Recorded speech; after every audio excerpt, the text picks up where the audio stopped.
નમસ્તે. સૃષ્ટિના સર્જનહારને કોટી કોટી વંદન. પગ સીધા પડે એટલે કે ફ્લેટ ફીટની કસરતો જોવાની છે. ઊભા થઈ જાઓ. તો આપણે ચાલીએ છીએ ત્યારે પગની અંદરની બોર્ડર છે ત્યાં જગ્યા ન રહેતી હોય, પગ સીધા પડે આ રીતે જગ્યા રહેતી હોય તો નોર્મલ કહેવાશે. પણ પગ એકદમ અડી જતો હોય, આ બોર્ડર વચ્ચે જગ્યા બુરાઈ જતી હોય જમીન અને આ સપાટી વચ્ચે, તો એને ફ્લેટ ફીટ આપણે કહીએ છીએ. એની કસરતો જોવાની છે. બેસી જાઓ. પ્રથમ એક્સરસાઇઝ, પગ ઉપર લેવાનો છે. એક પગ ઉપર લઈ લો, બીજા પગ ઉપર. હવે પેન આંગળીઓ વચ્ચે રાખો, પગના તળિયે. આંગળીના અંગૂઠાથી પેનને દબાવવાની છે, અંગૂઠો વાળવાનો છે, આંગળીઓ વાળવાની છે. એટલે આ જે નીચેના સ્નાયુ છે, પગના તળિયાના સ્નાયુ છે, એનું કામ થશે, એ કોન્ટ્રાક્ટ થશે, સંકોચાશે, એને હોલ્ડ કરી રાખવાનું છે થોડીક વાર, અંદાજે 5-10 સેકન્ડ. પછી રિલેક્સ કરો એટલે પેન પકડી રાખજો, આંગળીઓને ઉપર લેવાની છે. બરાબર.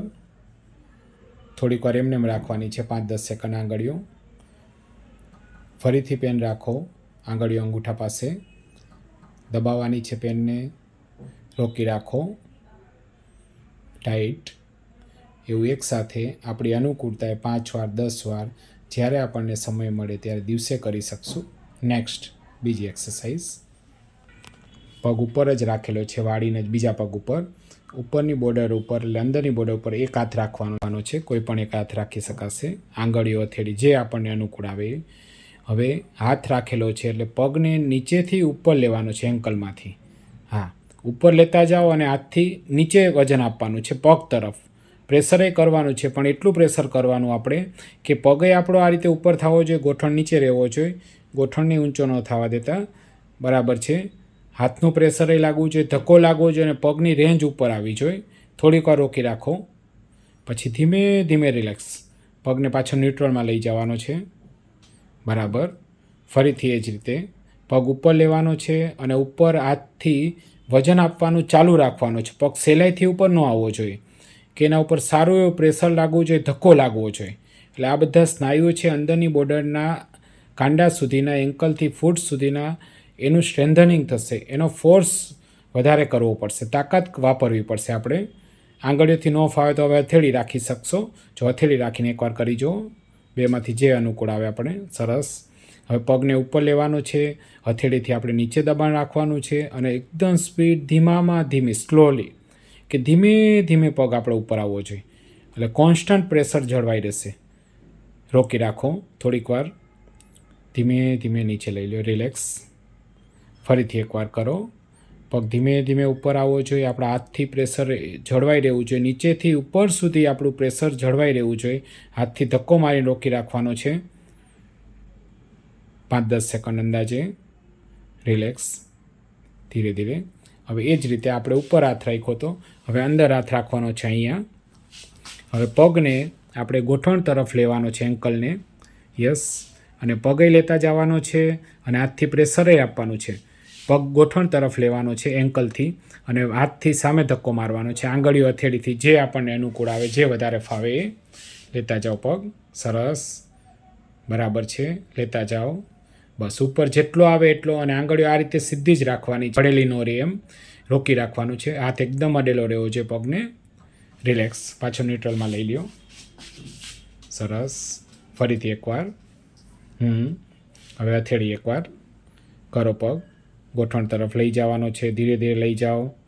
વજન રાખો, હાથથી સામો પ્રેશર મારો છે, ધક્કો મારવાનો છે પગ તરફ, હાથથી પગ તરફ, પગથી હાથ સામે, પણ પગની મુવમેન્ટે થવી જોઈએ અને પ્રેશરે લાગવું જોઈએ. એટલે આ બધા મસલ્સ ખેંચાશે, પાછળના કાફ મસલ્સથી પગના તળિયાથી અહીંયા સુધીના સ્નાયુનું સ્ટ્રેચિંગ આવશે અને આ ઉપરના સ્નાયુ છે એનું સ્ટ્રેન્થનિંગ વર્ક થશે, એટલે એની તાકાત વધશે.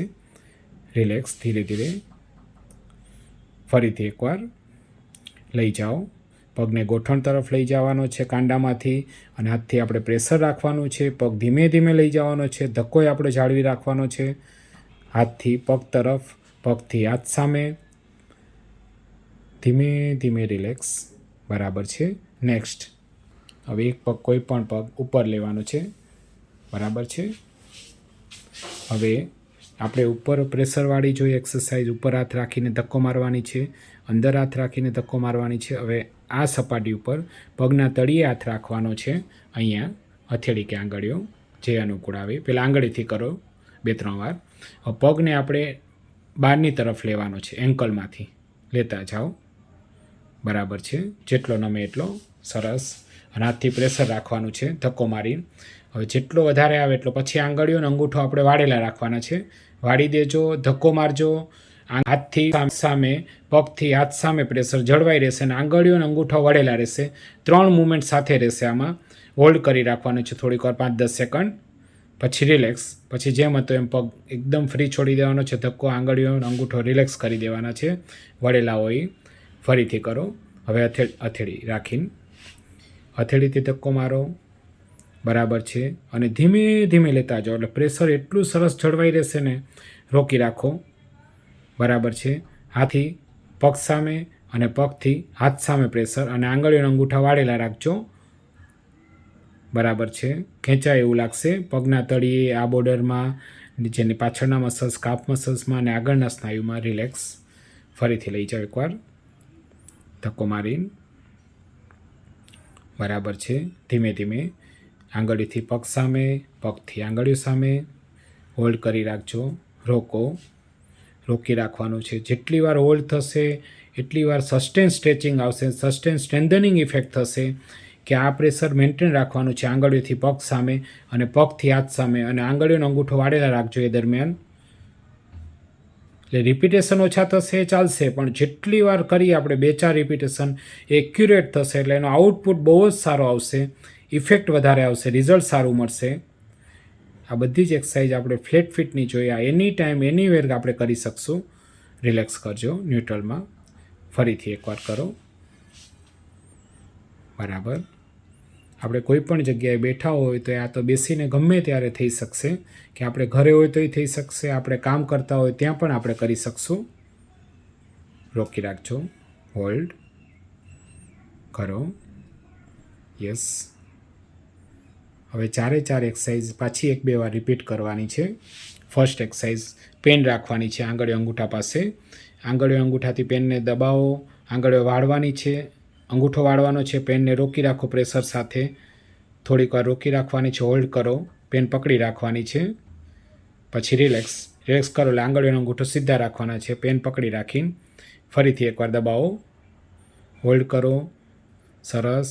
પેનને પકડો. પેનની જગ્યાએ કોઈ પણ ઓબ્જેક્ટ આપણે રાખી શકશું કે ગ્રાસ્પિંગ ઇફેક્ટ આપણે આવે વચ્ચે કંઈ પણ વસ્તુ રાખવાથી આપણે જજ કરી શકીએ આપણું પ્રેશર. રિલેક્સ. નેક્સ્ટ, હવે ઉપર હાથ રાખવાનો છે. પેન લઈ લેજો. આ ઓરિઝોન્ટલ પ્લેનમાં જ આપણી પગની પોઝિશન રહેવી જોઈએ. ગોઠણથી એન્કલ સુધીનો ઉપર લેવાનો છે. છત તરફ લેતા જાઓ. હાથથી સામે નીચે ધક્કો મારો, વજન આપો. પગ ઉપર જશે છત તરફ. હાથથી નીચે પ્રેશર રહેશે, જળવાઈ રહેશે. રોકી રાખો. જેટલી મૂવમેન્ટ થાય એટલી હોલ્ડ કરી રાખવાનો છે. એન્કલ ઉપર જાય એટલો. રિલેક્સ. ધીમે ધીમે હવે હાથને અંદર રાખવાનો છે. નેક્સ્ટ, પગને ગોઠણ તરફ લેવાનો છે. એન્કલને કોઈ પણ હાથ આપણે રાખી શકશું, જમણો ડાબો જે ફાવે એ. એન્કલને લઈ જાઓ ગોઠણ તરફ. હાથથી સામે વજન આપવાનો છે, ધક્કો મારવાનો છે જ્યાં સુધી આવે ત્યાં સુધી. આંગળીનો અંગૂઠો એકદમ સ્ટ્રેટ રાખવાના છે, સીધા ખેંચીને રાખવાના છે. હોલ્ડ કરી રાખો. રિલેક્સ. ધીમે ધીમે હવે હાથને આ બાજુ રાખવા, નીચેના પગના તળિયા તરફ. નેક્સ્ટ, ચોથી એક્સરસાઇઝ, ધીમે ધીમે એન્કલને નીચે લેતા જાઓ, નમાવતા જાઓ. હાથથી પ્રેશર રાખવાનું છે, ધીમે ધીમે નમાવવાનું છે, ધક્કો મારતા જવાનું છે અને જ્યાં સુધી નમે ત્યાં સુધી નમાવવાનો છે, ગોઠણ ઊંચો ન થાય એમ. હવે નમી ગયા પછી આંગળીનો અંગૂઠો વાળવાના છે. આંગળીઓ અંગૂઠો વળેલા રહેશે. પગને નીચે પ્રેશર રાખવાનું છે. હાથથી સામે પ્રેશર રહેશે, પંજા તરફ. રોકી રાખજો. પછી ધીમે ધીમે રિલેક્સ. આ વિડીયો સાંભળવા જોવા માટે ખૂબ ખૂબ ધન્યવાદ. જય ભારત, જય હિન્દ.